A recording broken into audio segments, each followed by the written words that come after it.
Recording in progress.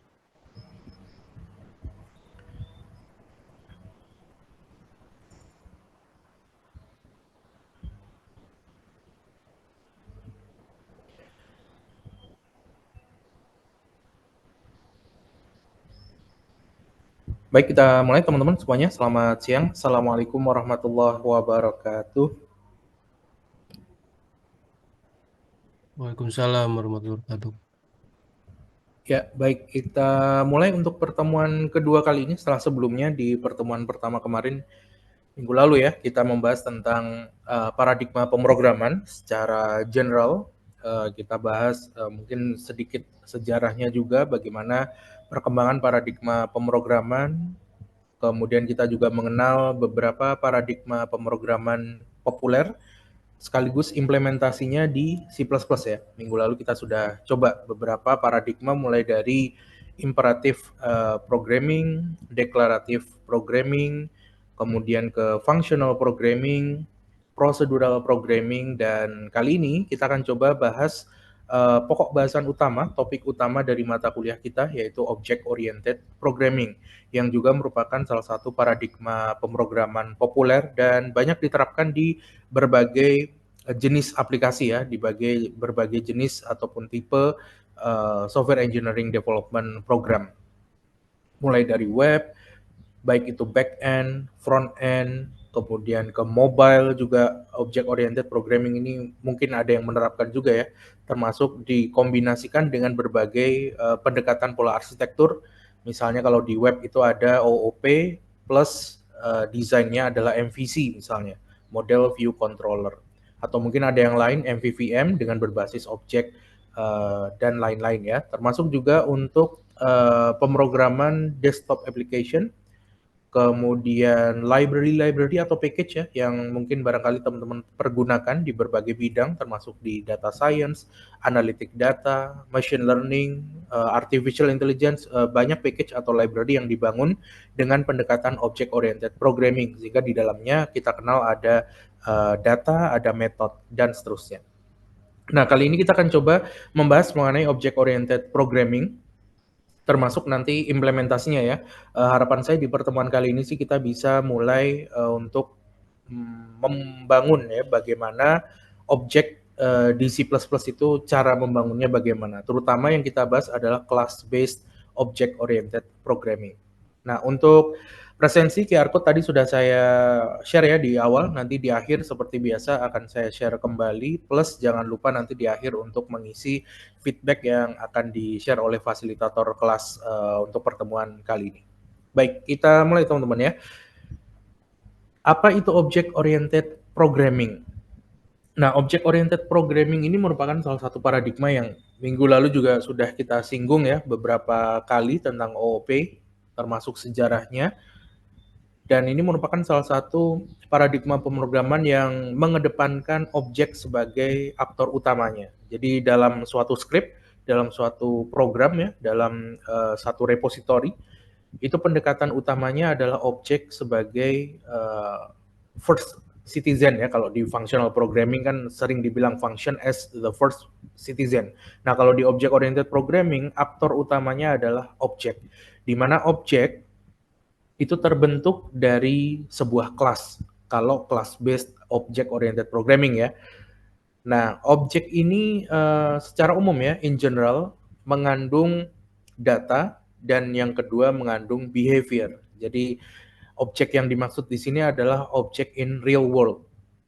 Jadi teman-teman menganggap segala sesuatu yang ada di dalam permasalahan IT ya yang ingin diselesaikan di codingnya teman-teman itu dianggap sebagai sebuah objek nyata, layaknya objek di dunia nyata kita seperti kursi, meja, magic jar, kipas angin, mobil, truk, kapal, pesawat terbang. Nah, itu adalah objek yang bisa dipegang, bisa dirasakan, bisa dilihat barangkali. Nah, nanti gimana cara implementasinya dari objek real world itu kita jadikan abstraksi, simpelnya di script kita, di code kita. Nah, ada beberapa cara. Kita perlu megang teguh konsep bahwa objek ini memiliki dua hal. Dua hal itu adalah yang pertama dia punya data. Data itu yang dimaksud adalah spesifikasinya kalau di real world ya. Misal, ada objek di sekitar kita, objeknya adalah anjing misalnya, anjing peliharaan. Anjing peliharaan kita itu bisa kita deskripsikan dengan data-data apa saja yang ada pada anjing tersebut. Apa saja yang bisa kita indra dari anjing tersebut, yang bisa kita lihat, yang bisa kita pegang, yang bisa kita rasakan barangkali. Nah, itu yang disebut sebagai data atau spesifikasi. Misalnya, spesifikasi anjing peliharaan itu adalah kakinya 4 misalnya, matanya 2, kemudian dia punya hidung agak menjorok ke luar ya, moncong gitu, kemudian dia berbulu dan mungkin bercorak ya atau berwarna tertentu. Nah, itu adalah contoh-contoh spesifikasi. Mungkin kalau objeknya adalah makhluk hidup, paling simpelnya adalah kita bisa deskripsikan dengan taksonomi biologinya dia, ya kan? Spesiesnya apa, genusnya apa, dan seterusnya sampai kingdomnya apa. Nah, itu merupakan properti pertama dari objek, yaitu data atau spesifikasi. Nah, yang kedua adalah behavior atau kelakuan dari objek tersebut. Misalnya anjing peliharaan, dia bisa apa aja nih? Oh, ternyata dia bisa lari, dia bisa makan, dia bisa buang air besar misalnya. Dia bisa bersuara, menggonggong. Nah, itu adalah beberapa behavior atau dalam objek. Data itu adalah field, atribut atau properti ya. Kemudian behavior itu tidak lain tidak bukan adalah function ya, atau function dalam kelas atau function dalam objek, itu kita sebut sebagai method nantinya atau prosedur. Nah, secara umum sih seperti itu gambarannya. Jadi objek itu memiliki dua hal penting, yaitu data atau spesifikasi tadi ya. Kemudian yang kedua adalah behavior atau kelakuan. Nah, objek ini dibentuk dari kelas. Nah, konsepnya sih seperti itu. Dari kelas bisa membuat objek. Di objek nanti ada dua data utama, yaitu yang pertama adalah data, spesifikasi, dan yang kedua adalah behavior atau function ya, atau method. Nah, dengan menerapkan object oriented programming ini, project kita nantinya, repository program kita tentu akan lebih rapi ya. Dia memiliki sudut pandang yang jelas, yaitu objek sebagai aktor utamanya. Kita pandang segala sesuatu permasalahan yang ada di IT itu, yang sedang kita coding itu, sebagai objek. Di mana objek punya data dan punya function ya. Ada dua hal itu yang penting. Punya data atau spesifikasi dan function ya atau behavior tadi. Dengan menerapkan object oriented programming, ada sudut pandang yang jelas sehingga kodenya lebih rapi, terstruktur, terorganisir dengan baik, bagian-bagiannya sesuai dengan tugas-tugasnya masing-masing, dan mengimplementasikan konsep dry atau don't repeat yourself. Jangan ngulang-ngulang kode. Kalau kita ngoding supaya efisien ya ngoding sekali aja tapi bisa reusable, bisa dipakai kembali. Jadi meningkatkan reusability dan menghilangkan redundansi ya atau meminimalisir redundansi atau perulangan. Sehingga kodenya selain rapi juga efisien dan efektif tentunya. Karena kalau kita tidak melakukan redundansi, tidak mengulang-ulang, artinya size dari repositori kita akan lebih hemat, ya kan? Nah, selain itu juga ketika nanti ada maintenance, fitur-fitur yang sudah existing akan lebih mudah. Termasuk juga untuk penambahan fitur-fitur baru itu juga akan lebih mudah kalau kodenya terorganisir dan rapi ya. Kalau kita mau track bug itu juga lebih mudah, lebih gampang ketemu bugnya ada di mana, errornya ada di mana. Nah, jadi maintain lebih mudah, kemudian penambahan fitur lebih mudah, kemudian tracking error juga lebih mudah. Nah, itu adalah gambaran ya, gambaran singkat tentang object oriented programming, apa itu dan kenapa kita better menggunakannya dalam aplikasi ya, dalam project kita. Nah, next selanjutnya kita akan bahas dulu sebenarnya object oriented programming ini bukan hal yang baru ya. Di tahun 2025 ini object oriented programming sudah ada sejak mungkin puluhan tahun yang lalu. Diawali tahun 50-an, teman-teman. Jadi tahun 50-an udah ada. Padahal paradigma pemrograman, terminologi paradigma pemrograman sendiri kita udah pernah bahas minggu lalu, baru ada tahun 78 ya, di Turing Award waktu itu. Nah, Sementara object oriented programming idenya itu sudah ada sejak tahun 50-an. Sejak akhir tahun 50-an, terutama dikembangkan awalnya dari MIT. Jadi di MIT, Massachusetts Institute of Technology, di situ di tahun akhir 50-an, 59 60 ya, ada pengembangan Artificial Intelligence Group. Jadi grup Artificial Intelligence dari MIT di tahun 50 ya, yang sekarang ini mungkin baru terasa ya artificial intelligence seperti apa hebatnya dan sangat membantu tugas-tugas manusia sehari-hari. Risetnya udah sejak lama. Nah, di grup artificial intelligence MIT tahun 50-an itu mereka mengembangkan salah satu fitur dari bahasa pemrograman Lisp. Ada bahasa pemrograman dulu namanya LISP ya. Saya pun belum pernah pakai sebenarnya, cuma dengar-dengar aja. Nah, LISP ini ada elemen teknisnya yaitu atom, di mana atom itu memiliki atribut-atribut atau properti-properti data. Nah, ini mirip seperti konsep objek yang kita kenal sekarang. Nah, itu yang pertama. Selain itu juga di kurun waktu yang sama, di medio waktu yang sama, akhir 50-an sampai 60-an, lagi-lagi masih di MIT, itu dikembangkan satu buah software ya, software atau tools untuk computer design. Namanya adalah Sketchpad. Itu tahun mungkin 60-61 ya, 60 sampai 61 lah. Pengembangan aplikasi Sketchpad itu menggunakan pendekatan objek sebagai aktor utama dalam struktur kode yang digunakan. Kenapa? Karena memang Sketchpad ini adalah aplikasi untuk desain yang sekarang mungkin kita kenal dengan CAD ya, dengan CAD, Computer Aided Design. Seperti misalnya AutoCAD yang mungkin bisa seringkali dipakai oleh teman-teman arsitek untuk melakukan desain, atau teman-teman teknik kimia barangkali ya, mendesain pabrik-pabrik, factory. Itu juga sangat terbantu dengan adanya aplikasi CAD. Nah, Sketchpad ini dianggap sebagai pionir ya, sebagai pionir software untuk computer aided design semacam AutoCAD kalau kita kenal sekarang. Nah, di Sketchpad itu juga mereka menggunakan pendekatan ya, pengembangannya itu juga menggunakan pendekatan objek, karena memang yang digambar adalah objek. Ada garis, ada bidang, garis dan bidang yang memiliki volume, kedalaman, jadi 3 dimensi objek ya, dan seterusnya. Nah, di Sketchpad sendiri object oriented programming sudah diterapkan idenya, tapi memang terminologi atau istilah object oriented programming belum muncul saat itu.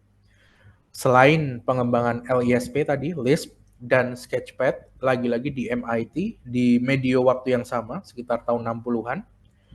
Di MIT juga dia mengembangkan ada grup yang mengembangkan tentang salah satu versi dari bahasa pemrograman ALGOL, di mana di situ di versi tahun 68 ini ALGOL memiliki satu buah data structure yang disebut sebagai plexes. Nah, mungkin kalau teman-teman sudah ambil data structure ya, mungkin kenal apa itu plexes, atau kalau yang sekarang mungkin lebih dikenal dengan message ya, atau methods, atau member function lebih tepatnya ya. Nah, jadi plexes ini struktur data di tahun 60-an di pemrograman ALGOL itu layaknya metode kalau di objek dan kelas sekarang di terminologi object oriented programming.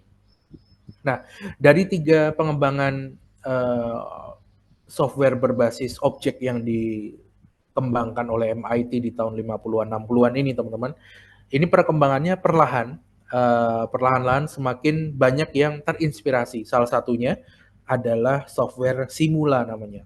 Nah, Simula ini di akhir 60-an, mungkin 67 barangkali ya, 67 70. Simula ini adalah aplikasi untuk melakukan simulasi, terutama model-model fisik ya, model-model fisik. Nah, di pengembangan Simula itu term object oriented programming itu mulai digaungkan. Nah, jadi mulai digaungkan tuh ya mungkin 67 ini ya, tahun 67. Dari pengembangan program Simula untuk melakukan model objek-objek fisik. Terminologi object oriented programming itu mulai ada namun hanya sebatas percakapan ya, percakapan antar developer yang menggunakan Simula. Belum secara resmi digaungkan, dipakai di dunia computer science, belum dipakai juga di apa namanya akademisi ya, di bangku perkuliahan juga belum dikenal object oriented programming. Tapi sudah ada di percakapan para developer, conversation di antara forum-forum developer. Nah, dari Simula inilah si foundernya ya, developer utamanya yaitu Alan Kay di tahun 67 yang memulai konsep object oriented programming. Walaupun idenya sudah sejak tahun 50-an, tapi baru di tahun 67 itu mulai digaungkan object oriented programming, dan Alan Kay yang memformulasikan Simula itu dianggap sebagai bapak dari object oriented programming. Nah, kurang lebih singkatnya ceritanya seperti itu. Di tahun 67 ya, Alan Kay, Simula, Object Oriented Programming, terminologi lahir. Baru kemudian di tahun 78, lahirlah paradigma pemrograman dan Object Oriented Programming masuk di dalamnya. Ya kan, salah satu pendekatan yang bisa dijadikan sebagai sudut pandang untuk menyelesaikan permasalahan dalam software development. Nah, berlanjut setelah tahun 67 ya, kembali lagi ke tahun 67 di Simula.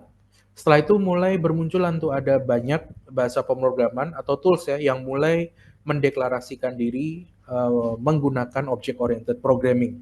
Misalnya di tahun 70 ada namanya Smalltalk. Smalltalk itu sebenarnya dikembangkan sejak tahun 60-an, tapi di versi Smalltalk 72, jadi Smalltalk yang keluar dipublish tahun 1972, itu mereka benar-benar mendeklarasikan diri bahwa mereka menggunakan object oriented programming ya. Mereka menggunakan objek sebagai sudut pandang yang diambil, sudut pandang utama yang diambil untuk menyelesaikan permasalahan. Nah, Smalltalk 72 ini dikembangkan di Xerox. Nah, minggu lalu mungkin pernah kita bahas ya, Xerox ini dengan Smalltalk-nya yang mulai menggaungkan object oriented programming, terutama di versi Smalltalk 80 yang launching di tahun 1980. Nah, udah setelah itu ya, tahun 70-80 itu semakin berkembang konsep-konsep dari object oriented programming. Termasuk juga di dunia akademik mulai dipakai ya. Bahkan tahun 86 itu ada conference khusus di bidang computer science yang membahas tentang object oriented programming ya. Konferensi di object oriented programming untuk sistem, language ya, programming language maksudnya, dan juga untuk application. Nah, itu tahun 86 udah ada conference khusus untuk object oriented programming, dibahas untuk kategori computer science. Nah, sejak tahun 86 itu semakin berkembang tentunya ya, karena sudah masuk bangku perkuliahan, sudah masuk di kampus-kampus ternama. Di pertengahan 80-an juga muncul berbagai bahasa pemrograman yang enable atau compatible dengan object oriented programming ini semakin banyak. Salah satunya ya yang akan kita pakai ini, C++, ya kan? Selain itu juga ada Objective-C waktu itu, dan Eiffel, ada bahasa pemrograman Eiffel yang juga menggunakan pendekatan object oriented programming.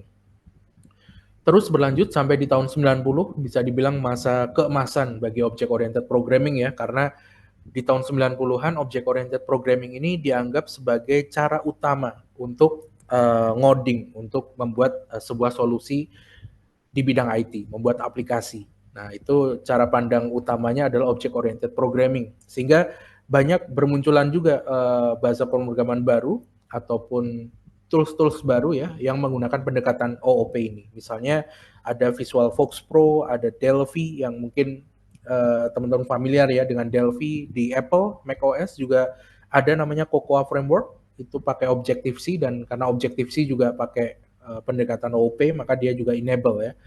Termasuk ada banyak bahasa pemrograman yang karena OOP ini saking populernya, banyak bahasa pemrograman yang sebelumnya itu tidak enable, tidak compatible dengan object oriented programming, mereka memaksakan diri untuk punya fitur object oriented programming. Nah, itu di antaranya ada beberapa bahasa pemrograman seperti ADA. Nah, kalau teman-teman pernah dengar ya, bahasa pemrograman ADA, kemudian ada Basic, ada Fortran, ada Pascal, dan juga COBOL. Nah, itu yang sebelumnya nggak ada fitur object oriented programming, tapi kemudian begitu melihat object oriented programming ini viral, maka mereka berlomba-lomba untuk mengadaptasi pendekatan object oriented programming. Tentunya kalau sebelumnya tidak enable, tidak kompatibel, tapi kemudian dipaksakan, ada banyak isu yang bermunculan ya, ada banyak isu dan waktu itu cukup ramai di beberapa bahasa pemrograman. Menurut sejarah yang saya baca ya, ada banyak isu yang bermunculan karena memaksakan diri menggunakan object oriented programming. Nah, setelah itu era milenial juga terus berkembang ya, object oriented programming di era 2000-an mulai bermunculan, 90 akhir 2000-an, bahasa pemrograman yang modern seperti Python, Ruby, Java itu juga mulai memproklamirkan diri sebagai bahasa pemrograman yang kompatibel dengan object oriented programming. Visual Basic Net ya, C# itu juga kompatibel dan sampai sekarang pun masih banyak penggunanya. Nah, itu barangkali sekilas bagaimana sejarah dari object oriented programming. Nah, kita kembali ke object oriented programming. Definisinya adalah pendekatan cara ngoding ya, cara membuat aplikasi software di mana objek itu adalah first citizen-nya. Aktor utamanya adalah objek. Objek itu terbentuk dari kelas. Kemudian objek dan kelas itu memiliki dua hal yang utama, yaitu yang pertama data atau spesifikasi, dan yang kedua adalah function ya, atau kita sebut sebagai method. Kurang lebih seperti itu. Nah, dalam mengembangkan software dengan pendekatan object oriented programming, itu ada dua jenis secara umum ya. Object oriented programming ini terbagi dua kalau bisa kita kategorikan ya. Yang pertama itu adalah prototype based object oriented programming. Yang kedua adalah class based object oriented programming. Nah, umumnya ketika kita bicara tentang OOP, object oriented programming, yang dimaksud itu adalah yang kedua, yaitu class based object oriented programming. Jadi fokusnya adalah objek terbuat dari kelas. Nah, sementara kalau prototype based object oriented programming, objek tidak terbuat dari kelas, tidak ada definisi kelas di prototype ya, prototype based object oriented programming. Tapi yang ada adalah prototype dan copy dari objek. Nah, jadi prototype itu bisa kita bayangkan seperti kita punya objek, kemudian kita copy paste sehingga lahirlah objek baru. Nah, objek baru ini kemudian kita modifikasi. Nah, ini tentunya sedikit berbeda ya dibandingkan dengan class based OOP, di mana objek itu dibuat dari kelas. Setiap kita mau buat objek baru, selalu kita panggil kelasnya. Nah, nanti teknisnya teman-teman bisa lihat sendiri ya, apa yang dimaksud sebuah objek itu dari prototype dan sebuah objek itu dari kelas. Nanti akan saya coba praktekkan. Nah, sebelum saya lanjut ke definisi masing-masing object oriented programming tadi ya, prototype maupun yang class based, kita perlu tahu dulu bagaimana pendekatan ataupun paradigma pemrograman itu tergolong object oriented programming. Dia akan digolongkan sebagai object oriented programming ketika memenuhi 4 pilar ini. Nah, pilar-pilar ini atau fondasi-fondasi ya dari object oriented programming ini harus bisa diimplementasikan ketika teman-teman mendeklarasikan suatu bahasa pemrograman itu berbasis object oriented programming atau suatu software, suatu repository itu kompatibel dengan object oriented programming. Itu harus memenuhi 4 pilar ini. Yang pertama adalah abstraction. Abstraction ini simpelnya adalah di awal tadi kita sudah bilang bahwa object oriented programming itu menggunakan pendekatan objek sebagai aktor utamanya. Nah, yang dimaksud objek adalah ya objek yang ada di dunia nyata sekitar kita. Nah, abstraksi ini adalah yang dimaksud bagaimana kita bisa mengabstraksikan sebuah real objek di dunia nyata itu menjadi objek di kode kita. Di mana objek, cara termudahnya adalah tadi, kita bisa melihat suatu objek itu punya dua hal utama. Yang pertama data atau spesifikasi, dan yang kedua behavior-nya, kelakuannya ya. Nah, dua hal ini sebenarnya yang cukup kita pindahkan ke source code kita, ke kode kita ketika kita memprogram suatu aplikasi. Nah, dengan pendekatan abstraction, dengan pilar abstraction, kita bisa membuat sebuah objek yang efektif, bisa merepresentasikan objek nyata di dunia nyata kita. Kurang lebih begitu ya. Nah, gimana caranya? Nah, nanti kita akan coba bahas ya. Tentu kita ketika membuat abstraksi dari sebuah objek di dunia nyata ke dalam kode kita tidak bisa mendeskripsikan segala sesuatunya sampai sedetail mungkin. Misalnya ada objek dispenser barangkali ya, dispenser. Dispenser objek nyata. Gimana caranya dispenser bisa kita jadikan kode, kita abstraksikan apa aja fitur-fitur penting atau spesifikasi-spesifikasi penting dari sebuah dispenser. Nah, itu kita terjemahkan. Termasuk juga apa saja yang bisa dilakukan oleh dispenser atau behavior-nya ya, kelakuannya. Itu kita terjemahkan. Nah, sebenarnya cukup fokus pada dua hal ini tadi ya, bagaimana data atau spesifikasi dan behavior dari sebuah objek. Nah, nanti kita coba bahas abstraksi ini di uh, pertemuan berikutnya ya, karena ini pilar yang cukup sederhana sebenarnya. Kemudian yang kedua, pilar encapsulation. Dari kata kapsul ya, kapsul artinya ya bungkus gitu, mengwrap ya, di mana maksudnya adalah ketika kita mendeklarasikan suatu project atau suatu bahasa pemrograman sebagai object oriented programming, maka di dalamnya kita harus bisa membuktikan bahwa ada kapsul, ada wrapping yang membundle data serta behavior jadi satu. Nah, jadi encapsulation ini kita bisa membuktikan sebuah objek itu ya punya data dan punya function.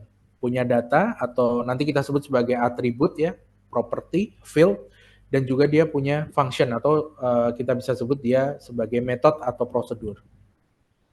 Nah, dengan encapsulation juga kita bisa mengatur ya properti-properti dari sebuah objek itu bisa diakses dari dalam dan luar objek atau tidak.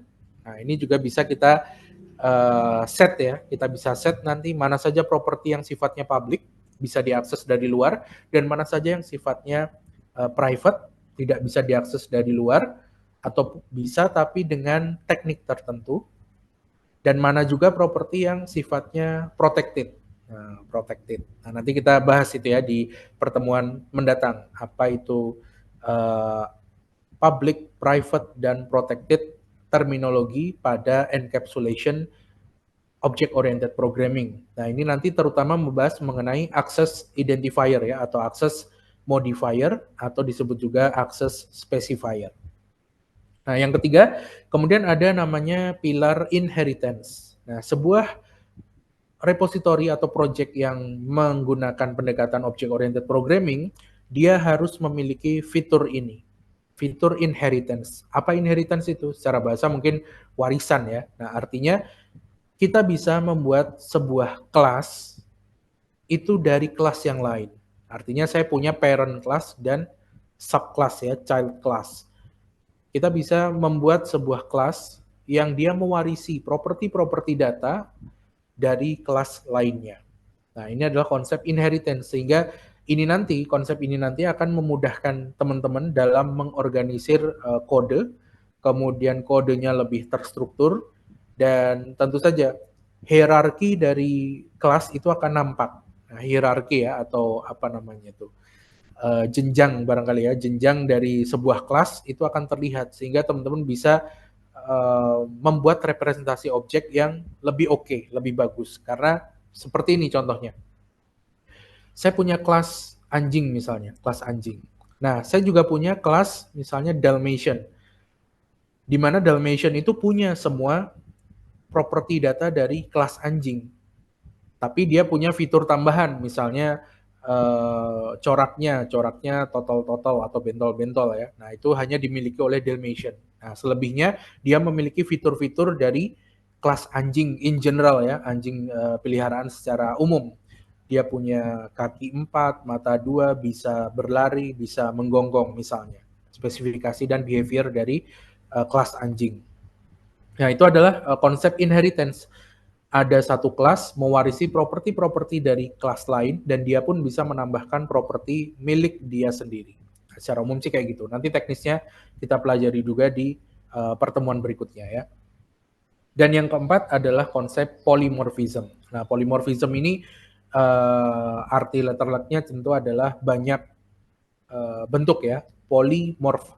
Poly banyak, morph bentuk. Nah, yang dimaksud polymorphism ini di dalam object oriented programming yaitu ketika kita memiliki sebuah kelas atau objek di mana kelas objek ini diinherit ya, diinherit atau diwarisi properti-propertinya oleh kelas lainnya, jadi memenuhi konsep inheritance, dan dia memiliki properti yang sama persis, tapi return-nya berbeda. Nah, contoh, kelas anjing dia bisa bersuara misalnya, kelas anjing bisa bersuara, tapi suaranya adalah menggonggong misalnya. Return-nya misalnya guk-guk gitu suaranya ya. Nah, kemudian kelas Dalmatian yang tadi menginherit kelas anjing in general, dia juga punya bersuara, tapi suaranya misalnya bukan guguk, tapi woof-woof misalnya. Nah, itu adalah contoh ya, bagaimana sama-sama kelas anjing dan kelas Dalmatian itu sama-sama punya behavior menggonggong, tapi return-nya beda, suaranya berbeda.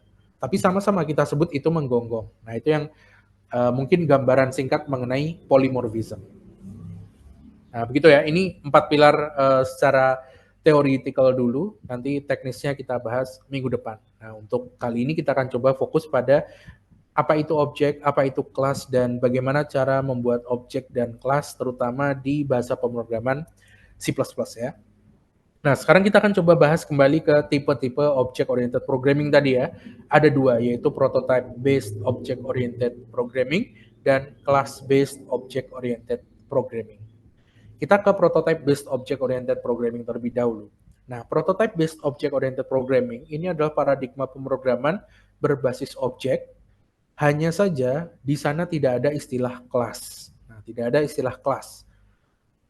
Yang ada adalah prototype, di mana prototype itu satu objek terhubung dengan objek yang lain. Nah, itu kita sebut sebagai prototype atau parent-nya. Jadi objek itu terbentuk bukan dari kelas ya. Sementara OOP in general biasanya kita anggap common way untuk bikin objek itu adalah menggunakan kelas. Tapi di prototype based object oriented programming ini kita tidak membutuhkan kelas untuk membentuk sebuah objek. Tapi kita perlu menghubungkan antara satu objek dengan objek yang lain. Nah, ini nanti akan kita temui di bahasa pemrograman modern misalnya seperti JavaScript, di mana memang sintaks prototype itu ada di JavaScript. Nah, mungkin teman-teman dapat mata kuliah web client barangkali ya semester ini ada web client dengan menggunakan JavaScript atau turunannya yaitu TypeScript yang dia memperkenalkan tipe data strict di JavaScript. Ya, nanti kita contohkan ya maksudnya prototype itu apa. Nah, hubungan ini bisa kita manfaatkan untuk membangun konsep inheritance tadi. Inheritance yang sudah kita bahas sebelumnya ya, yaitu pewarisan properti-properti data. Tapi kalau di prototype based, pewarisannya itu bukan dari kelas ke kelas, tapi dari objek ke objek, antar objek, bukan antar kelas dengan kelas atau objek dengan kelas. Nah, contohnya misalnya saya punya objek anjing Dalmatian misalnya. Saya punya objek anjing Dalmatian. Di mana dari objek anjing Dalmatian ini saya bisa copy paste istilahnya ya, dalam tanda kutip saya bisa copy paste menjadi dua objek yang berbeda dan bisa saya ubah dua-duanya ini bukan Dalmatian, bisa saya modify ya. Bukan Dalmatian, tapi mungkin anjing Golden Retriever barangkali atau anjing yang lain. Nah, tapi dia berasal dari objek anjing Dalmatian. Nah, kurang lebih seperti itu ya. Nah, prototype based object oriented programming ini biasa juga disebut sebagai prototypal object oriented programming, prototype oriented atau classless ya, dan juga instance based programming. Nah, contohnya kayak gimana? Kita coba teknisnya ya. Kita coba teknis contohkan. Sebentar, saya buka browser dulu. Browser. Nah, ini atau di VS Code kali ya. Di VS Code aja, contohnya OOP3, sesi kedua. Nah, contohnya bisa kita temui di JavaScript. Prototype ini ya, karena memang kalau di C++ tidak ada sintaks prototype itu nggak ada. Tapi pendekatannya sebenarnya bisa. Nah, cuman nanti mungkin agak membingungkan ya. Nah, saya coba ambil yang gampang, yaitu JavaScript. Misalnya nih, saya buat satu buah file, test.js. Kalau nggak salah semester ini ya, teman-teman dapat web client juga ya dengan JavaScript. Nah, ini saya running dengan Node.js. Nah, dengan Node.js. Kemudian kita coba ya. Kita coba langsung misalnya di JavaScript yang menarik objek itu hanya seperti pasangan key dan value. Jadi misalnya kita buat let Andi sama dengan ini JavaScript ya. Namanya adalah Andi. Nah, udah sesimpel ini aja atau kita tambahin usianya 20. Kemudian kalau kita console.log si Andi dan kita cek tipe datanya, nah pakai type of ya, ngecek datanya pakai type of, kemudian kita save. Saya coba running di terminal test.js. Nah, teman-teman bisa lihat. Oh, apa ini? Ada yang salah. OOP3. Oh, masuk dulu ke folder sesi 2, kemudian node test. Nah, teman-teman bisa lihat nih. Console.log Andi tentu ya keluar seperti biasa, seperti ini ya. Nah, ini dia cuman pasangan value dan key saja, key dan value.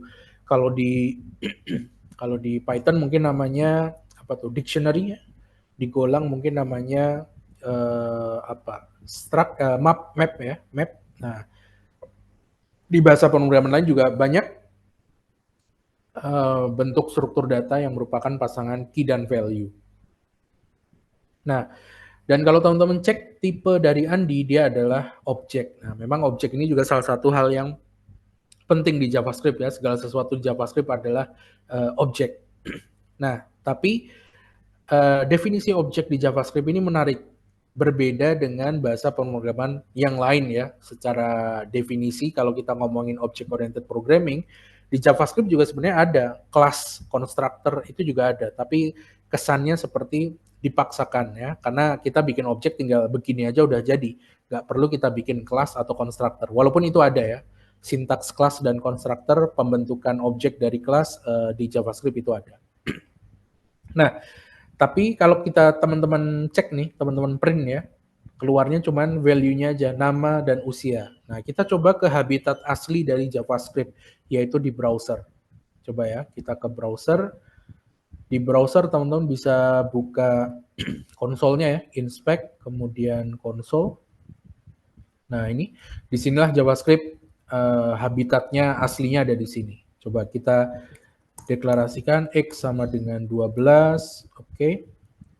X tambah X sama dengan 24. Nah ini kan JavaScript ya.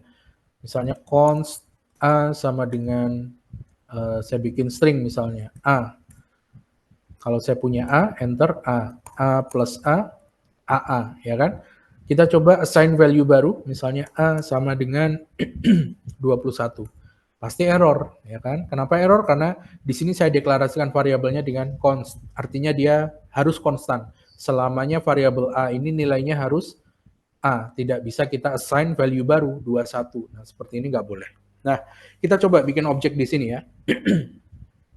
Kalau teman-teman declare, misalnya saya pakai let atau saya coba pakai var Budi sama dengan objek ya, ada namanya adalah Budi dan usianya misal 21.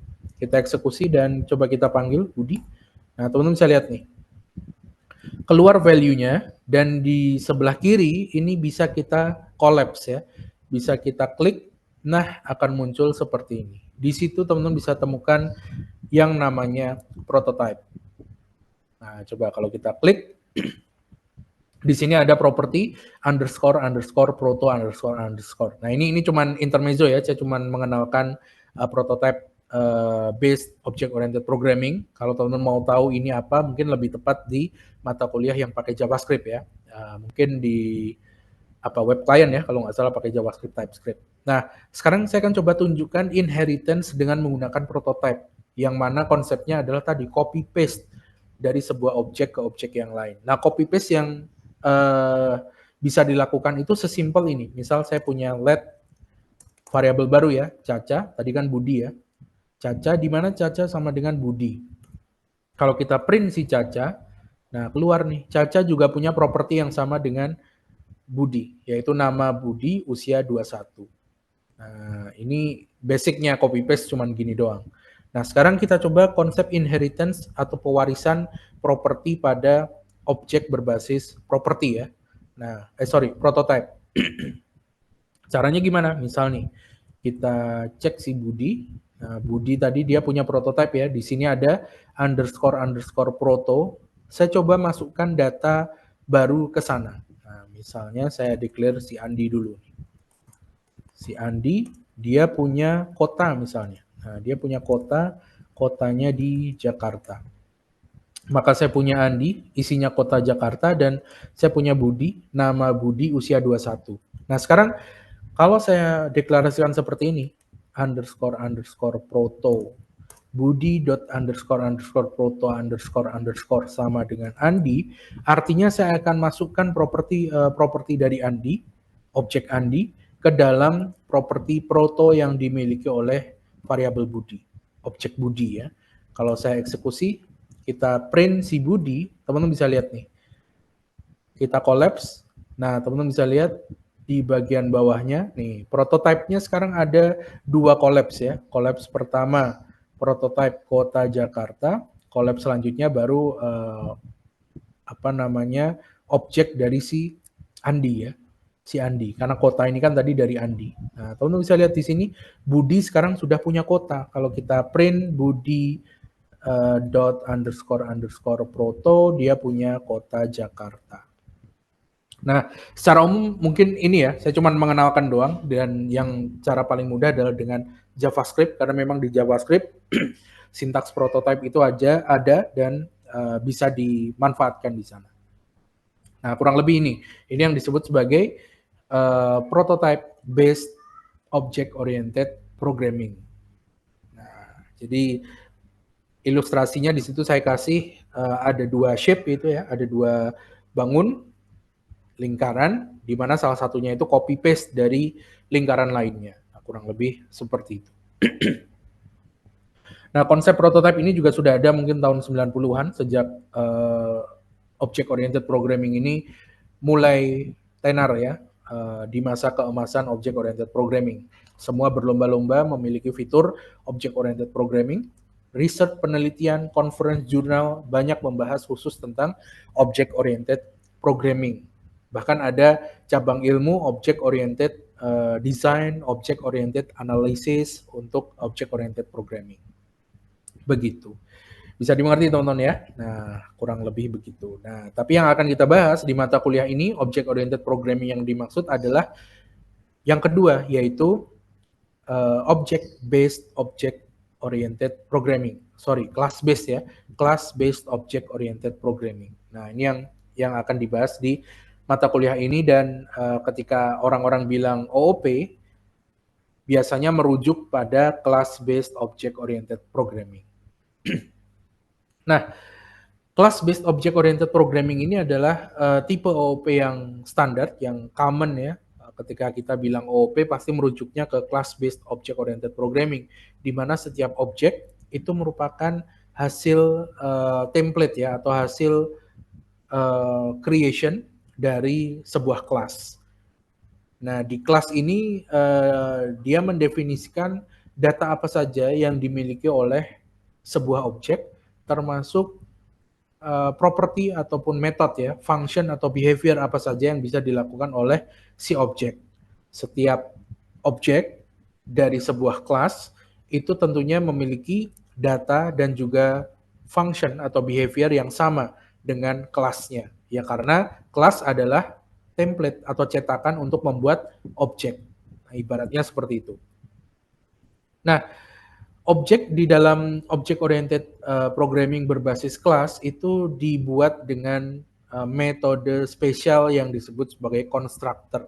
Nah, di C++ pun ada nanti ya implementasi dari constructor itu seperti apa, di mana kita bisa membuat sebuah objek dari sebuah kelas, properti datanya sesuai dengan kelas, tapi value-nya itu bisa dinamis. Karena di constructor dia juga menerima argumen-argumen ya. Nah, nanti teknisnya mungkin akan lebih paham kalau teman-teman nanti langsung praktek ya, langsung ngoding. Nah, begitu. Nah, Untuk mempermudah penjelasan mengenai objek dan kelas, saya sudah sediakan beberapa analogi ya, yang mungkin mempermudah teman-teman memahami apa itu objek, apa itu kelas, dan bagaimana objek dan kelas ini diimplementasikan dalam sebuah script atau dalam sebuah program.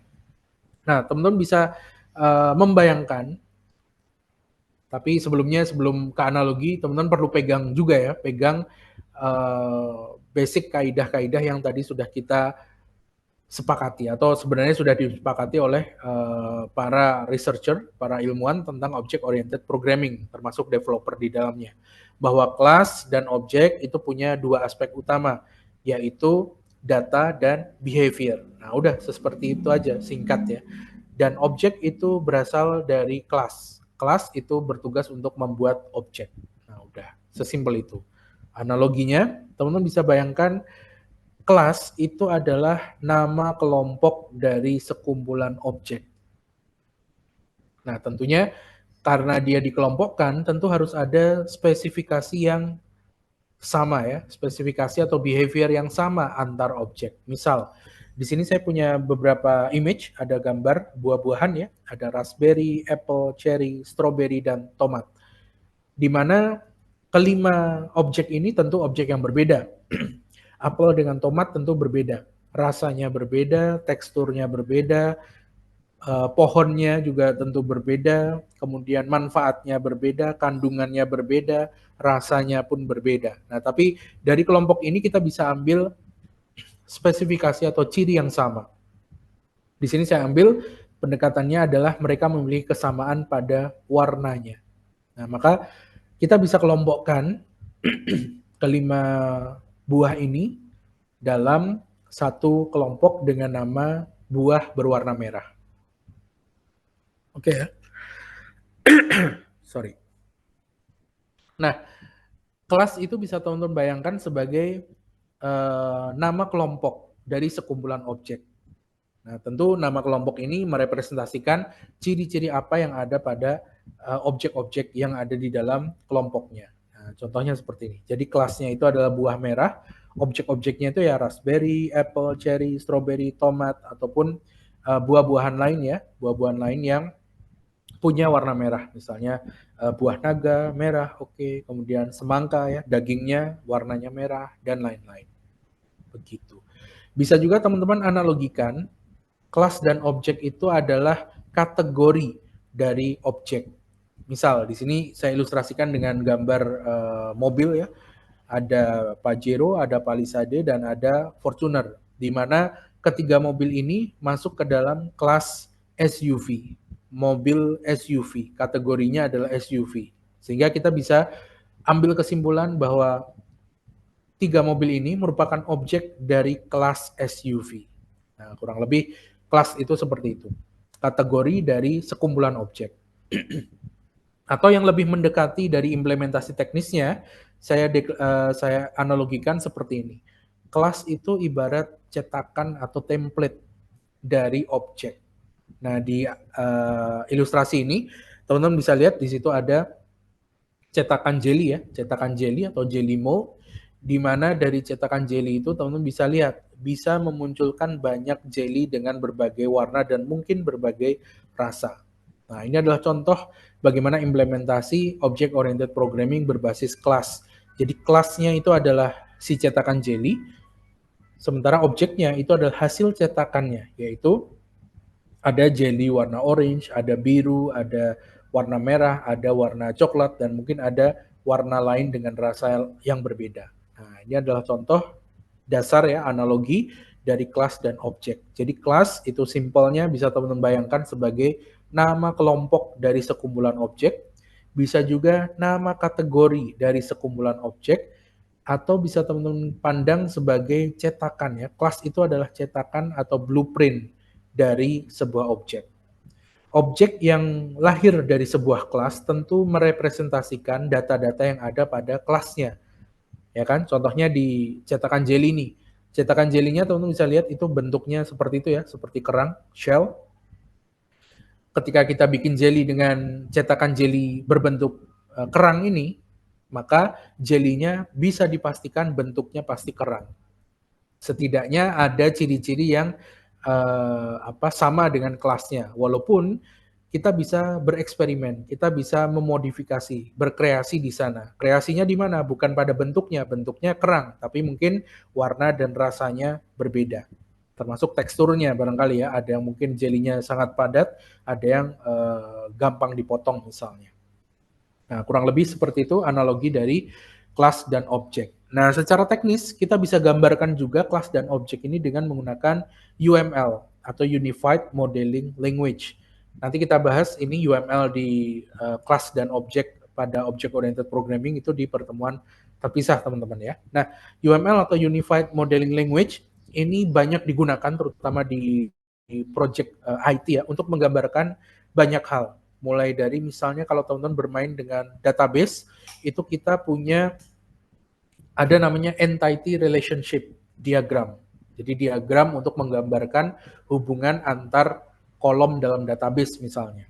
Nah, entity relationship diagram. Ada juga untuk menggambarkan bagaimana flow aplikasi atau studi kasus bagaimana penggunaan dari aplikasi yang akan dirancang. Kita bisa pakai UML, ada namanya use case diagram, diagram use case, di mana itu nanti dijelaskan alurnya, aplikasinya seperti apa, fitur apa yang diakses, dan aktornya, siapa yang mengakses. Nah, itu UML secara umum ya. Jadi UML ini kalau bisa digambarkan adalah bagaimana secara teknis kita menggambarkan sebuah sistem dengan menggunakan diagram-diagram yang sudah disediakan UML. Nah, nanti kita pelajari bersama. Toolsnya tentu ada banyak untuk bikin UML ya. Teman-teman bisa pakai aplikasi standar untuk bikin diagram, untuk bikin grafis teknis ya. Misalnya kayak draw.io bisa, atau mungkin spreadsheet biasa, Excel juga mungkin oke ya, bisa juga. Atau menggunakan tools teknis seperti Plan UML, Mermaid.js misalnya, kalau ingin membangun UML dengan scripting. Nah, nanti kita bahas di pertemuan terpisah ya. Nah, tujuan dari UML secara garis besar ya tentu untuk menggambarkan bagaimana sistem itu bekerja, bagaimana suatu entitas itu terhubung dengan entitas lainnya, bagaimana proses alur dari sebuah sistem bekerja, itu juga bisa digambarkan dengan UML. Nah, fungsinya apa? Fungsinya tentu untuk kolaborasi antar tim ya. Ketika kita mau berkolaborasi dengan antar tim, kita bisa sajikan UML ini sebagai dokumentasinya, sehingga pemahaman antar tim itu memiliki pemahaman yang sama dan jelas ya. Nah, ini adalah contoh UML class diagram, lebih tepatnya komponen dari kelas diagram. Kita bisa menggambarkan sebuah kelas itu seperti ini di UML ya, seperti kotak biasa seperti ini, di mana di bagian atas itu adalah nama kelasnya, yaitu car, mobil, kemudian di bawahnya itu adalah properti-properti datanya, atau spesifikasi tadi ya, yaitu ada misalnya car punya, mobil itu punya ukuran, size, punya berat, punya kapasitas mesin, dan punya jumlah tempat duduk misalnya. Nah, ini adalah properti data. Kemudian di bawahnya juga ada beberapa properti yang menyatakan behavior-nya, kelakuannya, atau method atau function ya, member function dalam sebuah kelas. Nah, mobil itu bisa apa? Nah, misalnya di sini dicontohkan, mobil itu bisa move dan brake, bisa jalan dan bisa ngerem.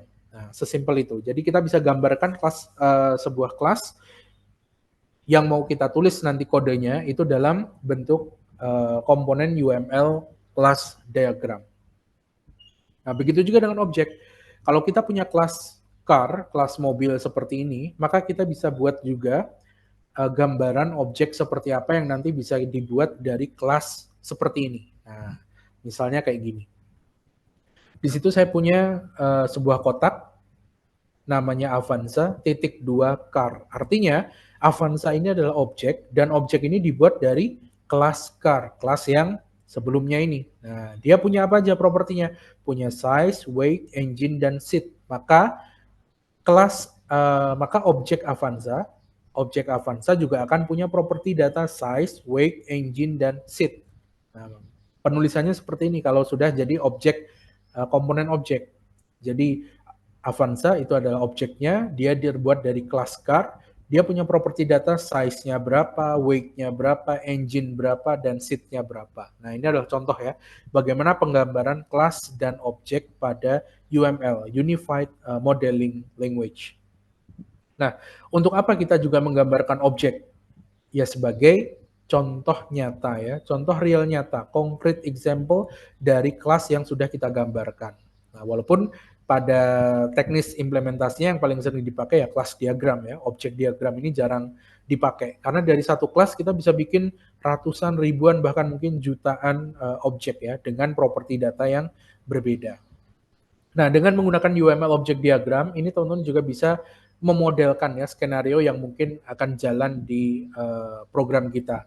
Memvisualisasikan juga bagaimana data-data yang ada di dalam sebuah objek itu nanti bisa ditampilkan atau diolah. Termasuk juga dengan menggambarkan objek diagram, itu kita bisa mengklarifikasi konsep-konsep dari kelas diagram. Jadi misalnya pada kelas car ini kita bisa lihat nih, ada beberapa properti, size, weight, engine, dan seat. Tapi apakah semua car punya seat? Apakah semua car punya engine? Nah, itu bisa diklarifikasi lagi, sehingga kita bisa buat dari objek diagram, itu menginspirasi kita untuk mengubah kelas diagram. Mengubahnya di sini dalam tanda kutip, untuk apa? Untuk supaya kodenya lebih efisien, barangkali ada properti data yang tidak perlu kita cantumkan karena tidak sama sekali tidak merepresentasikan sebuah kelas misalnya. Atau kita pisahkan, properti itu tetap ada tapi bukan di kelas utama, tapi di subkelasnya misalnya ya. Kelas yang menginherit atau mewarisi sebuah parent class. Nah, mungkin gambarannya seperti itu teman-teman ya. Nah, itu tentang pemahaman dasar object oriented programming. Kita juga bahas prototype based object oriented programming ya, class based object oriented programming, dan UML. Nah, untuk UML nanti kita bahas di pertemuan terpisah ya, gimana cara bikin unified modeling language, terutama kasusnya adalah untuk object diagram dan class diagram. Nah, barangkali sampai sini dulu ada pertanyaan. Sebelum saya lanjut, kita akan coba mulai teknis ya, technical bagaimana implementasi class-based object-oriented programming di bahasa pemrograman C++. Nah, silakan kalau ada yang mau ditanyakan. Aman ya? Aman ya? Nah, ini intermezzo aja, tadi sejarah-sejarah gitu tuh intermezzo aja, pengertian-pengertian juga teman-teman bisa baca sendiri kan ya di slide, di Wikipedia barangkali, ataupun online course lainnya juga banyak definisi seperti itu. Nah, sekarang kita ke implementasi teknisnya kalau gitu.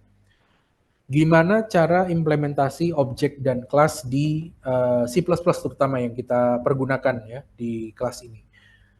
Saya akan pakai Visual Studio Code, dan seperti biasa ya ketika saya live coding, teman-teman boleh ikut ngoding bareng, silahkan.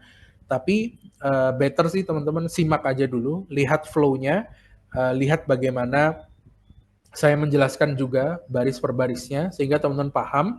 Nah, karena nanti source code-nya seperti biasa akan saya share juga di GitLab ya. Nah, link-nya yang kemarin itu, yang sudah saya share minggu lalu. Nah, nanti semua source code yang kita pakai di kelas ini akan saya share di sana. Nah, untuk membuatnya simple, coba saya copy dulu salah satu skeleton ya, code base-nya dari C++. Misalnya saya ambil satu class object.cpp. Nah, saya buat file baru, kemudian saya paste kode basic-nya. Nah, seperti ini. Untuk membuat kelas, caranya adalah cukup sederhana. Kita tinggal deklarasikan aja dengan keyword class. Nah, kemudian diikuti dengan nama kelasnya. Nah, misalnya kasusnya apa dulu nih? Mungkin biar ada konteks ya. Kasusnya apa dulu nih? Misal saya ingin bikin objek. Nah, saya pengen bikin objek apa misalnya? Buah semangka. Misal ya, saya pengen bikin objek buah semangka. Atau mungkin yang variannya banyak aja deh, yang variannya banyak mungkin mangga, buah mangga kueni misalnya. Ada kan ya mangga kueni. Ada mangga yang lain juga, mangga arum manis, ada mangga yang lain, ada banyak. Nah, Berarti saya bisa bikin kelas dulu, kelas mangga. Nah, cara bikinnya seperti ini doang. Kelas mangga dia punya properti apa aja? Nah, coba kita bisa abstraksikan sebuah mangga ke dalam kelas, itu kita abstraksikan, dia punya apa aja, spesifikasinya apa aja, kelakuan atau behaviornya apa aja. Nah, misal saya akan deskripsikan dulu spesifikasinya doang ya, tanpa behavior. Misalnya dia punya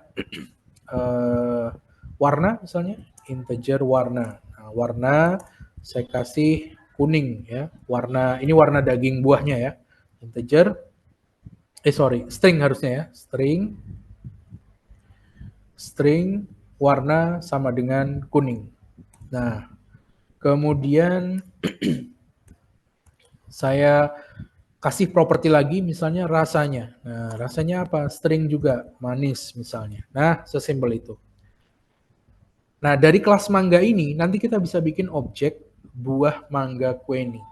Mangga kueni ya. Nah, misalnya caranya gimana? Untuk bikin, ini kelasnya harus ditutup, titik koma.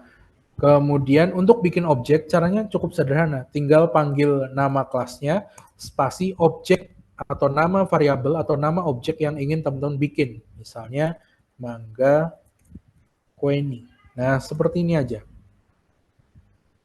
Sesimpel itu. Nah, dari objek mangga kue ini nanti kita bisa akses ini, properti-properti data yang ada di dalamnya, yaitu warna dan rasa. Caranya gimana? Kita bisa pakai cout, kita panggil mangga kue ini dot warna, and line, kemudian saya copy mangga kue ini dot rasa. Nah, cuman teman-teman bisa lihat linternya ngasih tahu bahwa ada error ya. Ada error. Errornya apa di situ teman-teman bisa lihat nih. Member Mangga Rasa is inaccessible. Nggak bisa diakses. Kenapa nggak bisa diakses? Ini ada kaitannya dengan pilar kedua Object Oriented Programming yang tadi kita bahas, yaitu encapsulation. Terutama adalah masalah akses ke properti data yang ada pada sebuah kelas. Nah, di sini disebut inaccessible. Kenapa? Karena by default, ketika teman-teman mendeklarasikan kelas seperti ini, langsung ya, properti warna rasanya teman-teman tulis di sini, maka dia sifatnya adalah private. Nah, supaya dia bisa diakses di luar kelas, kita bisa tambahkan access specifier public. Nah, seperti ini. Sehingga teman-teman bisa lihat nih, nggak error lagi. Bisa diakses. Nah, inilah yang disebut sebagai access specifier ya, atau access identifier. Nah, kemudian kelas mangga tentu ini adalah kelas ya, ini adalah kelas. Warna kuning, rasa manis itu kita sebut sebagai data atau atribut ya, atribut. Jadi komponen dari sebuah kelas dan objek itu adalah yang pertama data, spesifikasi ya, atau kita sebut atribut, kemudian apalagi field, kemudian property, nah boleh. Dan ada satu lagi nanti kita bahas, yaitu behavior. Nah, behavior ini merupakan function ya, function di dalam kelas. Nah, nanti kita bahas. Nah, ini dia contoh sederhananya ya. Nah, coba kita eksekusi, saya pakai SCS. Kemudian masuk ke OOP3 ya.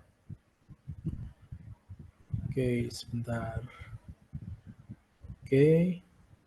Saya cek dulu foldernya, masuk ke OOP3, kemudian masuk ke sesi 2 ya. Sesi 2. Oke, di sini ada, nah ini dia, satu kelas object.cpp. Nah, kita coba eksekusi ya. Saya eksekusi dengan compilernya G++, kemudian G++, satu kelas object. Outputnya saya kasih nama X misalnya, dan si X kita eksekusi. Nah, seperti ini. Kita lihat mangga kue ini warna dan rasa keluar nih. Kuning, manis. Oke ya. Nah, ini adalah contoh basic ya. Bagaimana cara membangun kelas dan kemudian membuat objek dari kelas tersebut. Nah, di sini saya akses identifiernya, saya kasih public supaya dia bisa diakses di luar kelas ya, atau dari objek. Nah, akses identifier ini nanti kita bahas terpisah ya, mungkin agak nanti ketika kita bahas pilar encapsulation. Sementara kita pakai public terus dulu ya, di pertemuan kali ini kita pakai public terus. Nah, tapi teman-teman udah tahu ya efeknya ya, ketika tidak kita declare public, dia by default adalah private. Nah, ini saya tambahkan catatan di sini, by default private. Kalau dia private, tidak bisa diakses. Atau bisa, tapi dengan metode tertentu ya, ada triknya tertentu. Nah, kurang lebih begitu. Nah, dari kelas mangga ini kita bisa bikin objek-objek mangga yang lain. Hanya cukup memanfaatkan satu kelas saja ya, satu kelas saja.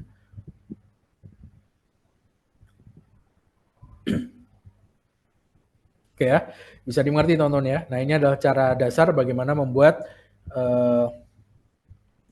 kelas dan membuat objek. Nah, kita coba bikin objek lagi. Kita bikin objek lagi dari kelas yang sama. Nah, misalnya tadi mangga Queenie sudah, misalnya saya lanjutkan ada mangga Indramayu misalnya. Nah, kita declare mangga Indramayu. Indramayu. Nah, kemudian kita panggil warna dan rasanya apa kira-kira? Kita save ya. Kita running.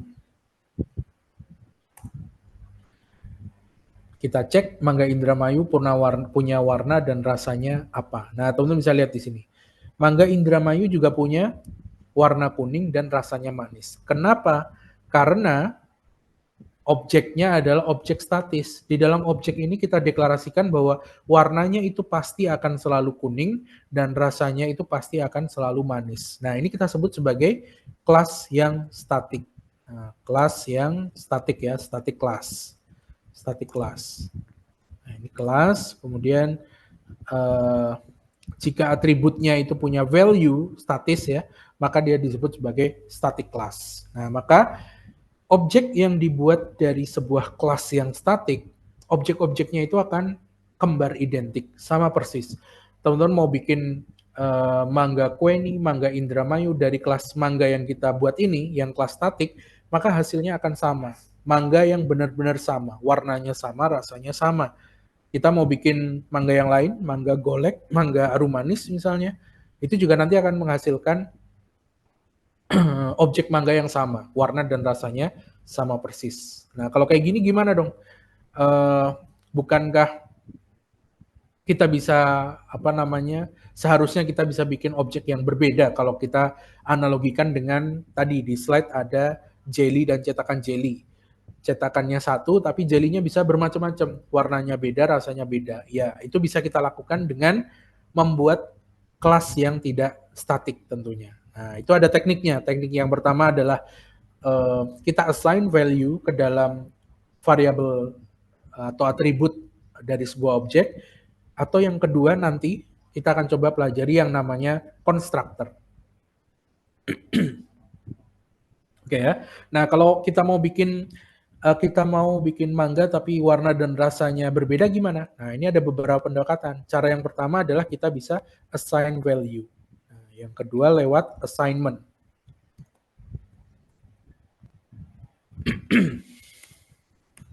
Nah, assignment di sini yang dimaksud seperti apa? Yang dimaksud adalah flow-nya kita create dulu kelas, dari kelas itu create dulu objeknya. Setelah itu, setelah objeknya jadi, baru kita modifikasi objeknya. Kita kasih warna dan kita kasih rasa misalnya. Nah, untuk melakukannya, pastikan atribut-atributnya adalah public, karena hanya atribut public yang value-nya bisa kita ubah, bisa kita assign. Jadi kita hapus dulu nih. Kuning saya hapus dan rasanya saya hapus. Nah, jadi kita cukup deklarasikan nama atributnya tanpa mendeskripsikan atau mendefinisikan value dari atribut-atribut tersebut. Oke ya. Nah, ketika saya buat kelas mangga seperti ini, artinya mangga yang nanti saya buat, objek yang saya buat, dia punya warna, dia punya rasa, tapi warna dan rasanya ini belum ada value-nya. Nah, setelah itu baru kita bisa modifikasi supaya punya warna dan rasa. Misal nih, saya punya mangga Queenie dan saya punya mangga Indramayu. Kode ini akan menghasilkan objek yang sama persis, yaitu mangga Queenie itu adalah cetakan dari kelas mangga, Artinya mangga Queenie ini nanti dia punya properti data warna dan rasa tanpa value. Begitu juga mangga Indramayu. Karena dia dibuat dari kelas mangga, maka mangga Indramayu ini nanti dia punya properti atau atribut warna dan rasa, tapi tidak punya value. Mangga Queenie dan mangga Indramayu masih merupakan objek yang sama, yang kembar identik. Betul ya? Coba kita cek deh, apakah benar dia masih kembar identik. Kita eksekusi nomor 2 berarti. 2 assignment ya. Kita eksekusi, kita lihat apa warna dan rasa dari mangga Queenie dan mangga Indramayu. Sama, teman-teman bisa lihat nih, kosong. Ya kan? Nah, setelah objek terbentuk, baru kita modifikasi supaya kita bisa menghasilkan mangga yang berbeda. Misal, saya ubah mangga Queenie-nya, mangga Queenie, kita assign biasa. Assign value biasa seperti teman-teman assign value ke sebuah variabel. Nah, rasanya apa nih? Misalnya rasanya mangga Queenie manis misalnya. Kemudian mangga Queenie dot warna. Nah, warnanya apa? Teman-teman deklarasikan di sini. Misalnya warnanya hijau. Nah, begitu pula dengan mangga Indramayu. Teman-teman bisa setelah objek yang terbentuk, kemudian teman-teman modifikasi. Rasanya apa? Nah, rasanya misalnya asam. Ini misal ya, cuman contoh aja ya. Mangga Indramayu dot warna, warnanya misalnya kuning. Nah, misal kita save. Nah, setelah kita save, kita coba eksekusi dan kita lihat.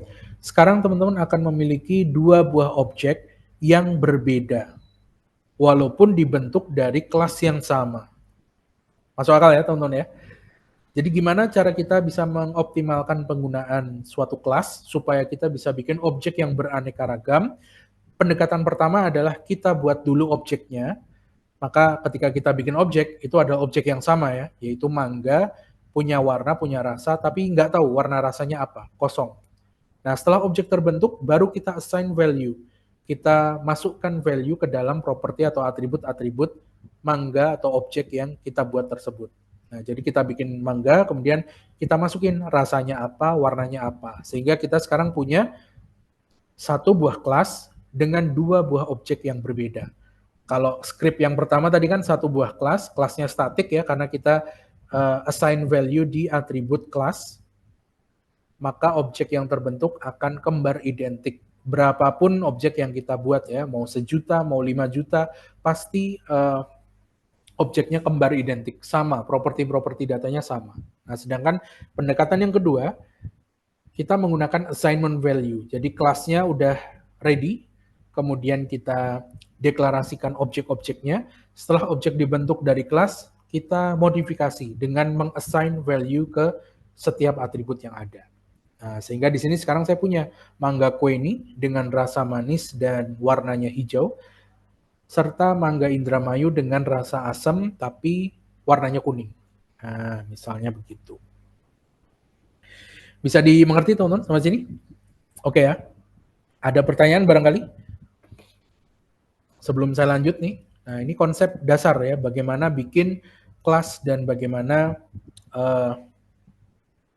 bikin objek dari kelas tersebut.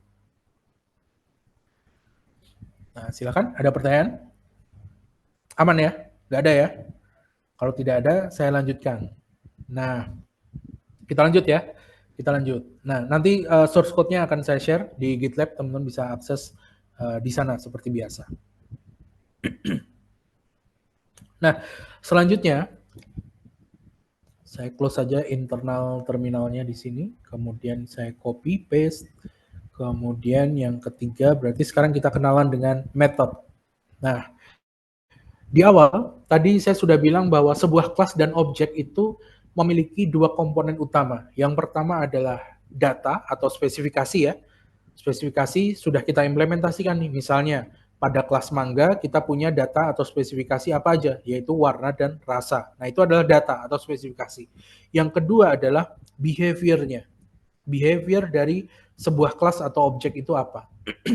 Nah, behavior ini tidak lain dan tidak bukan adalah function ya, sebenarnya member function dalam sebuah kelas. Nah, jadi di dalam kelas, selain kita bisa deklarasikan simple variable seperti ini ya, atribut sederhana, kita juga bisa bikin function. Nah, kita deklarasi aja, misalnya saya bikin function pakai void apa? Behavior dari mangga itu apa? Misalnya bisa dikupas, misalnya ya, bisa dikupas. Nah, jadi saya bikin deklarasi aja, bisa dikupas, kemudian dia cout mangga dikupas, misalnya. Nah, end line. Nah, sesimpel ini. Jadi selain ada atribut itu berupa data ya, spesifikasi, kita juga bisa punya behavior. Behaviornya apa? Oh, bisa dikupas misalnya, berupa function. Nah, ini kan function ya. Nah, inilah yang disebut sebagai method atau behavior atau prosedur kalau di dalam object oriented programming. Nah, sehingga kita bisa panggil nih. Saya bisa panggil di objek mangga kue ini, selain dia punya properti data rasa dan warna, dia juga bisa melakukan sesuatu. Dia punya behavior, yaitu mangga kue ini dot dikupas. Nah, karena dia metode, kita manggilnya, karena dia metode, kita manggilnya seperti manggil function ya. Harus ada bracketnya seperti ini. Nah, bracketnya ini nanti bisa dimasukkan parameter nggak? Tentu bisa. Nah, nanti teman-teman kembangkan ya, bisa.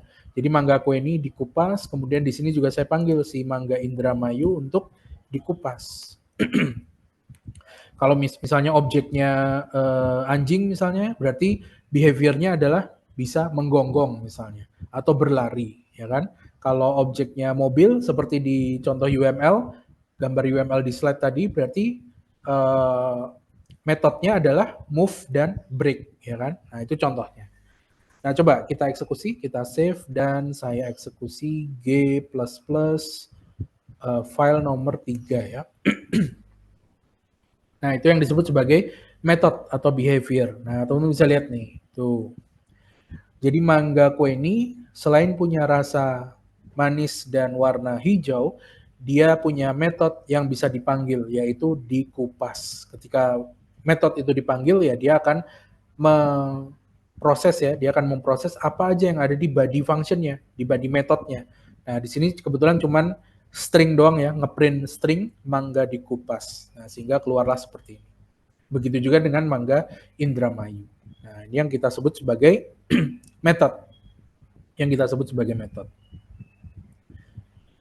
Nah, untuk mendeklarasikan method di dalam kelas di C++, teman-teman bisa juga mendeklarasikannya di dalam kelas seperti ini. Ya, seperti ini. Ini kan metode di dalam kelas lengkap ya. Ada header-nya, ada nama metodenya, ada nama function, dan ada proses atau body function-nya apa aja. Nah, kalau misalnya body function-nya ini panjang, karena mungkin dia melakukan sesuatu ya, misalnya encrypt data, atau transform data, atau melakukan sesuatu yang panjang, algoritmanya, teman-teman bisa deklarasikannya cukup namanya aja. Nah, misal, mangga itu selain dikupas bisa dimakan misalnya, behaviornya dimakan. Nah, cukup teman-teman deklarasikan nama functionnya aja, nama metodenya aja. Terus definisi functionnya atau definisi metodenya di mana? Di luar kelas juga bisa. Nah, di luar kelas sehingga bisa modular. Kalau misalnya memang harus beda file juga tentu bisa aja. Nah, supaya apa? Supaya lebih rapi, terutama kalau function atau metodenya ini fungsinya panjang ya, panjang, berbaris-baris. Walaupun kalau di code editor kita bisa manfaatkan ini ya, collapse feature ya. Nah, ini kan bisa kita collapse. Nah, tapi ya sama aja kalau ditulis di situ ya nanti panjang juga. Nah, jadi kita bisa pisahkan. Dimakan ini definisi dimakan di mana? Function dimakan itu ngapain, ada di mana? Kita bisa tulis di luar kelas, di luar kelas mangga. Nah, kita tulis saja di sini misalnya. Caranya gimana? Ya caranya kita bisa declare void dimakan. Saya copy aja yang dikupas ya. Saya copy, paste. Nah, mangga dimakan seperti ini. Functionnya dimakan. Nah, begini. Dan jangan lupa untuk memberi tanda bahwa function dimakan yang ada di luar kelas mangga ini merupakan bagian ya, bagian dari kelas mangga, kita bisa tambahkan sebelum nama dimakan, kita kasih nama kelasnya .2.2 dimakan. Nah, jadi mirip seperti standar namespace ya, std ini. Cout ini kan berasal dari namespace std ya. Jadi kita bisa tuliskan juga sebenarnya dengan tanpa using namespace std, cout ini akan error harusnya ya. Coba error nggak? Nah, error kan? Nah, supaya nggak error gimana? Kita bisa manfaatkan std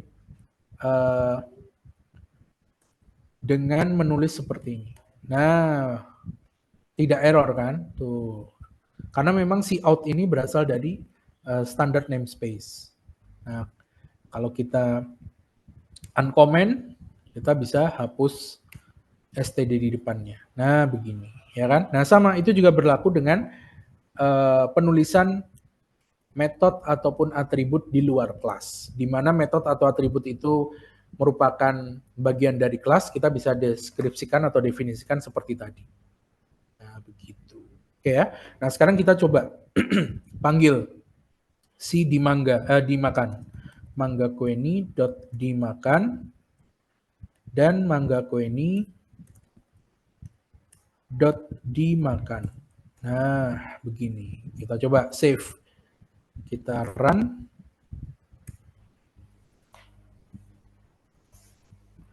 Nah, teman-teman bisa lihat ya. Mangga dikupas, mangga dimakan. Artinya memang metode dimakan ini adalah bagian dari mangga, walaupun didefinisikan di luar kelas. Nah, tapi ketika mendefinisikan metode di luar kelas, pastikan teman-teman sertakan nama kelasnya di depan nama metodenya. Begitu. Nah, ini adalah behavior ya, behavior. Jadi properti atau komponen ya dalam kelas dan objek yang penting itu ada dua. Data spesifikasi, yaitu atribut, dan behavior, yaitu metode. Yang mana behavior ini, metode ini tidak lain tidak bukan adalah function di dalam kelas. Nah, intinya seperti itu. Bisa dipahami teman-teman ya? Nah, silakan kalau mungkin ada yang tanya langsung open mic aja teman-teman. Saya mau nanya Pak. Oke, silakan. Kan di OOP itu ada konstruktor ya? Betul. Kalau di C++ ini konstruktornya yang mana ya Pak? Ada. Nah, tunggu dulu, belum kita bahas. Habis ini. Nah, dengan konstruktor kita akan bisa mengimplementasikan fitur nomor 2 tadi ya, di mana kita assign value. Itu dengan lebih dinamis, lebih bagus ya, flow-nya juga lebih enak. Kalau di assignment, step yang kedua tadi, ketika kita mau bikin objek yang dinamis, itu kan kita bikin dulu objeknya, ya kan? Bikin objeknya. Objek yang terbentuk itu masih kembar identik. Baru kemudian kita modifikasi, ya kan? Jadi misalnya kita punya kelas mangga, kemudian kita bikin objek, ada mangga kueni, mangga arumanis, mangga alpukat, mangga Indramayu misalnya, dari kelas yang sama, maka dia akan menghasilkan mangga yang kembar identik.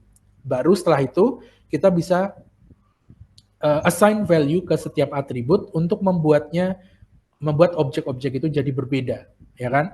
Nah, tentu ini aneh, ya kan? Tentu ini aneh, tidak sesuai dengan apa yang terjadi di real world. Di dunia nyata, ketika teman-teman menanam pohon atau menanam biji pohon buah mangga kueni, maka ketika mangga kueni itu mulai berbuah, dari awal dia sudah merupakan mangga kueni, ya kan?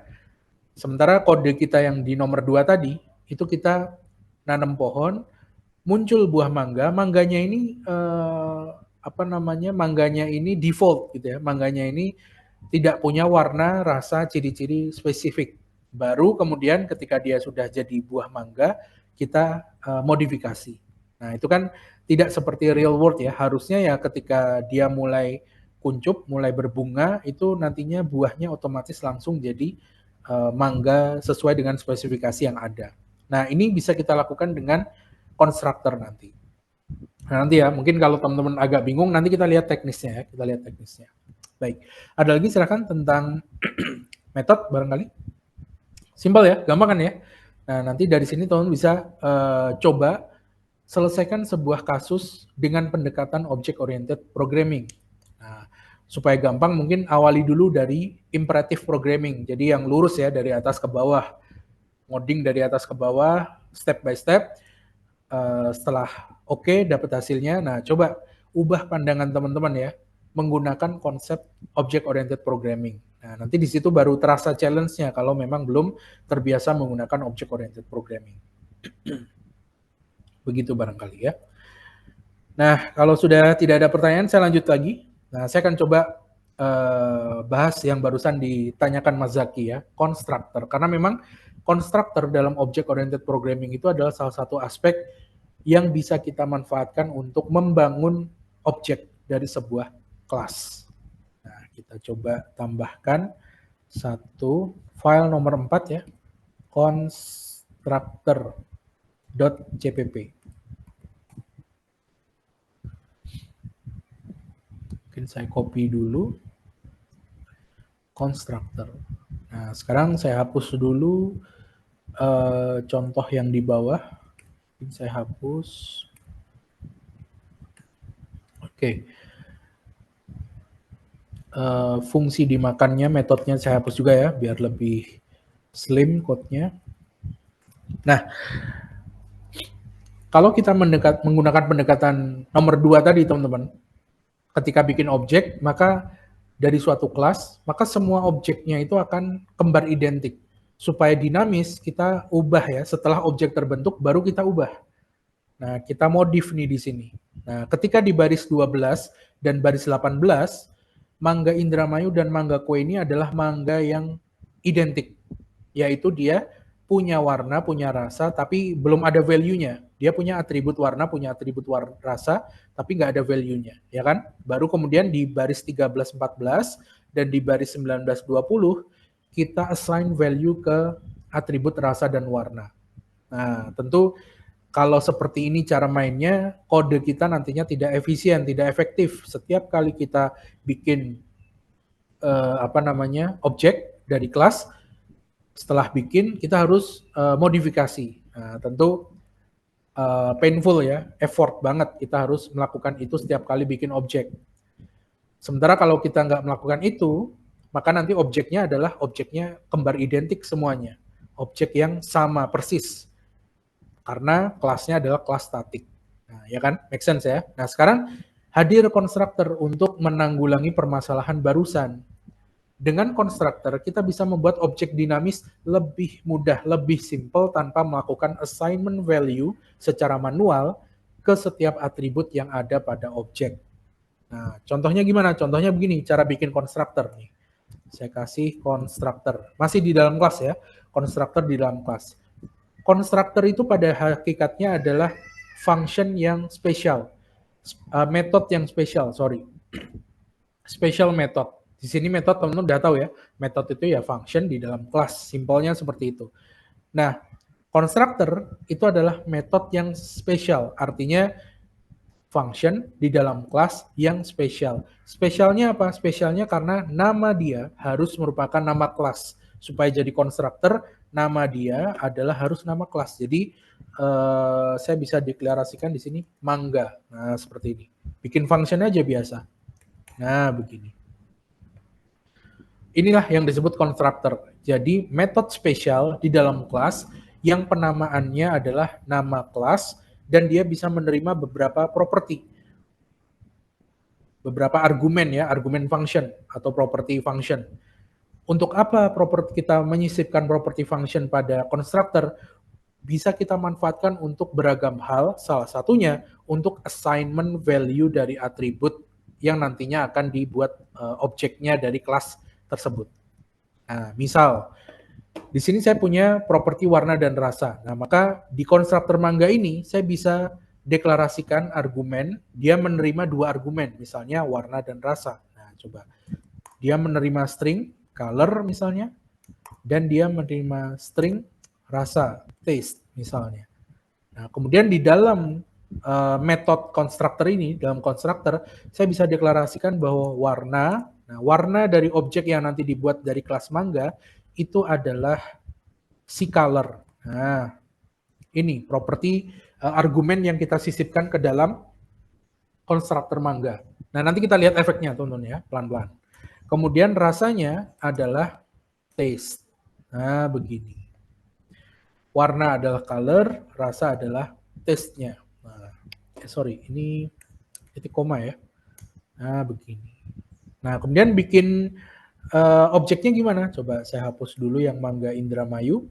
Cara bikin objek yang memiliki konstruktor dari kelas yang memiliki konstruktor ya, bikin objek dari kelas yang punya konstruktor itu teman-teman bisa lihat di sini error. Nah, kenapa? Karena dia tidak memberikan argumen yang sama yang dibutuhkan oleh konstruktor. Nah, ketika kita punya kelas dengan konstruktor, kita bisa kasih ketika kita bikin Mangga Queenie, kita deklarasikan juga nih argumen color dan taste-nya apa. Nah, jadi misal nih, saya deklarasikan nih, color-nya misalnya hijau, kemudian taste-nya misalnya manis. Nah, seperti ini.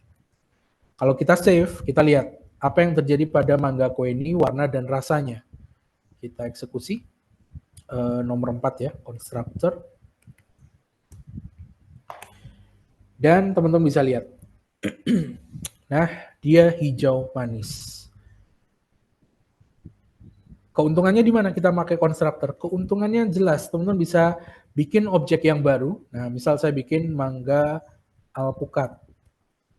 Nah, di mana warnanya misalnya hijau tua.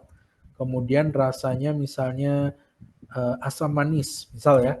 Contoh aja nih. Kita coba save, kita eksekusi. Dan saya punya dua buah objek yang berbeda. Yang di print Mangga Queenie ya. Nah, kita save Mangga Alpukat. Nah, di sini kita bisa lihat nih, teman-teman bisa membuat objek dinamis yang lebih mudah. Kodenya lebih simpel tanpa perlu assignment satu-satu seperti di file nomor 2 tadi.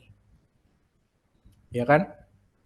Nah, teman-teman bisa lihat nih, Mangga Queenie warna hijau, Mangga Queenie rasa manis, kemudian ada Mangga Alpukat hijau tua, dan Mangga Alpukat rasanya adalah asam manis. Nah, itu adalah basic ya. Basic penggunaan konstruktor pada kelas di Object Oriented Programming, C++. Nah, begini cara bikin konstruktornya. Ada pertanyaan? Simple ya, mudah ya teman-teman ya. Nah, pelan-pelan. Kita akan kenalan dengan objek, kelas, konstruktor ya, termasuk di dalamnya ada atribut, ada metode.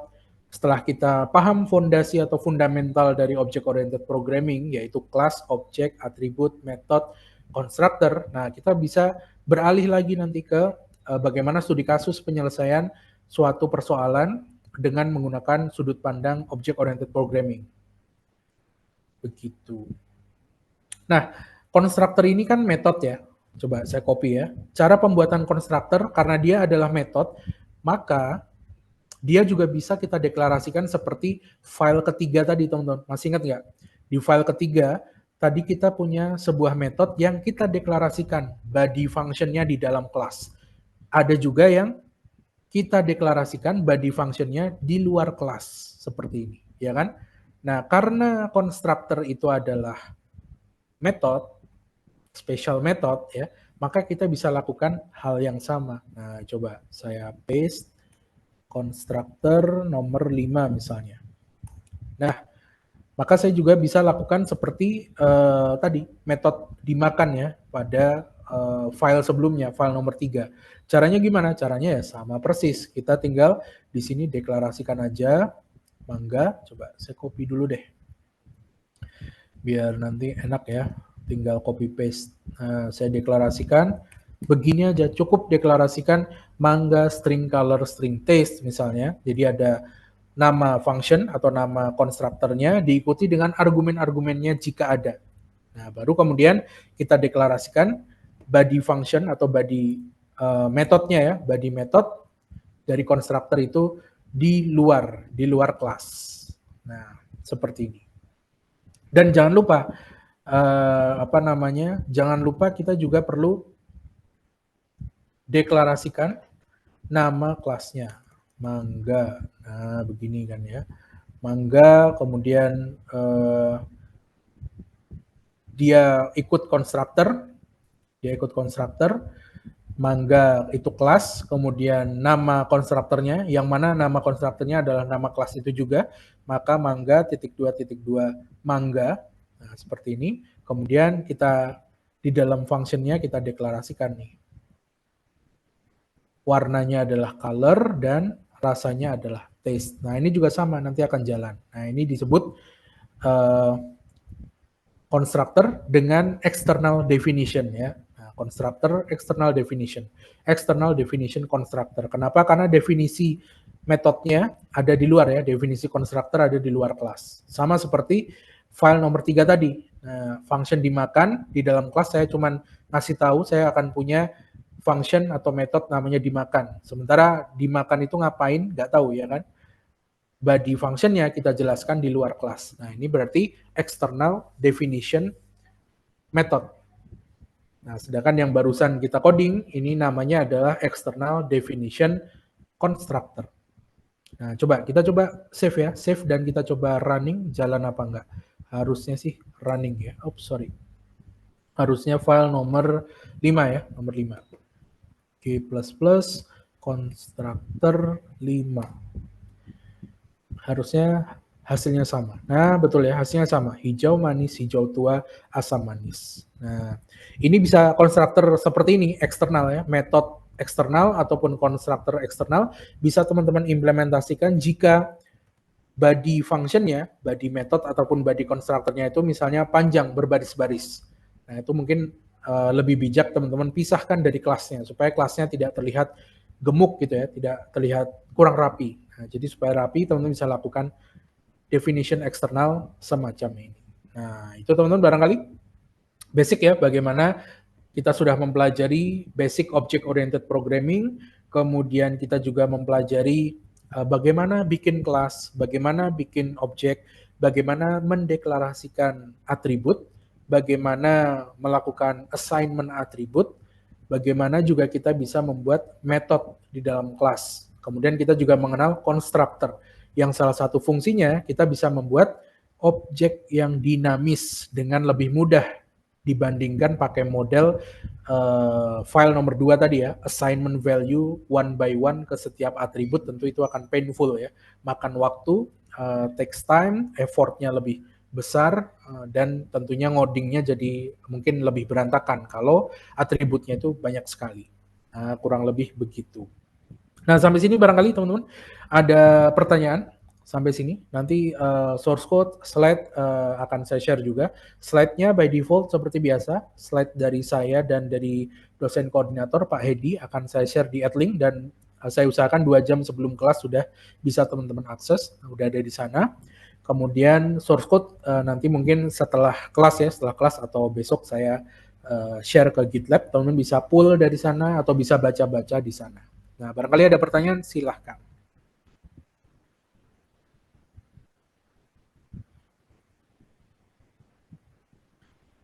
Oke ya, berarti bisa dimengerti teman-teman ya. Nah, sebenarnya saya sudah nyiapkan beberapa contoh soal ya, termasuk juga kita mau intermezzo pakai pair programming, nah, tapi mungkin lain waktu aja. Nah, ini abaikan dulu aja ya 2 slide ini.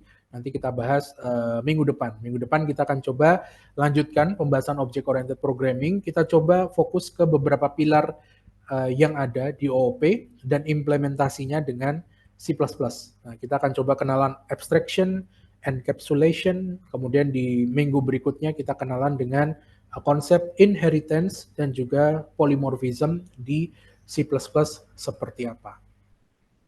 Nah, begitu barangkali. Kalau tidak ada pertanyaan berarti sampai jumpa minggu depan. Nah, setelah ini nanti teman-teman jangan lupa isi feedback-nya ya. Isi feedback-nya untuk absensinya mungkin saya tampilkan kembali. Nah, silahkan. Absensinya sudah saya tampilkan di screen, boleh di scan QR code-nya. Jika ada yang bermasalah dengan absensi ya, misalnya masuk tapi susah ngisi presensinya, mungkin bisa via email ya. Nanti saya coba cek dan sertakan buktinya, bukti bahwa teman-teman ikut kelas begitu. Itu aja paling ya. Kemudian kalau mau izin ada agenda atau sakit bisa juga via email ya, lintang@cakrawala.ac.id. Begitu barangkali teman-teman. Untuk pertemuan kita kali ini, semoga bermanfaat. Kita sudah bahas mengenai object oriented programming, dan minggu depan kita akan coba telaah pilar-pilar yang ada di dalamnya. Kita coba one by one implementasinya seperti apa. Cukup? Tidak ada pertanyaan? Kalau tidak ada, saya cukupkan sekian untuk pertemuan kita pada siang hari ini. Pas ya, 13.50, beberapa menit lagi. Semoga lancar puasanya bagi teman-teman yang menunaikan ibadah puasa, lancar juga studinya. Sampai jumpa di minggu depan, kita akan bahas konsep OOP yang lebih dalam lagi. Terima kasih, saya tutup. Selamat siang. Assalamualaikum warahmatullahi wabarakatuh. Ya, selamat siang, Pak. Terima kasih, Terima Pak. kasih, Pak. Sama-sama. Terima kasih, Pak. Terima kasih, Pak.